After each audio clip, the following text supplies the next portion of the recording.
This is a Life magazine from September 24th, 1945. For a long time, the official explanation of Pearl Harbor was that we were slugged without warning when we were innocently going about our business. Slugged we were, but there's no need to explain Japanese behavior. But to say that we were slugged without warning is a radical distortion of the truth. Roosevelt, the chief executive of the nation and the commander-in-chief of its Army and Navy, knew in advance, listen, knew in advance that the Japanese were going to attack us. And it goes on further in the article to point this out, that they may not have known the precise location of the attack, but the Japanese code had been solved for some time, and they knew that they were launching an attack against us, and we were not preparing our Army and Navy and Air Force to withstand that attack.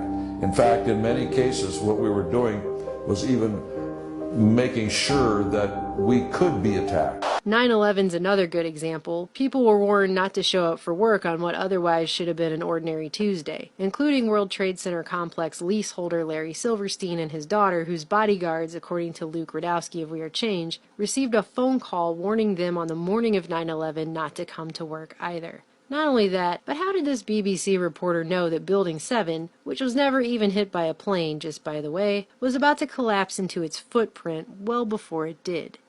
And it seems that this was not a result of a new attack. It was because the building had been weakened during this morning's attacks. We'll probably find out more now about that from our correspondent, Jane Stanley. Jane, what more can you tell us about the Salomon Brothers building and its collapse? Well, only really what you already know. Details are very, very sketchy. There's almost a sense downtown in New York, behind me, down by the World Trade Centers, of just an area completely closed off as the rescue workers try to do their job. As you can see behind me, the Trade Center appears to be still burning. We see these huge clouds of smoke and ash, and we know that behind that there's an empty piece of what was a very familiar New York skyline. Number 7. The accused has ties to military intelligence or intelligence agencies, including the FBI and the CIA. As activist post Brandon Turbeville points out, a connection to any one of these organizations and institutions may go some length in explaining how the attack was coordinated,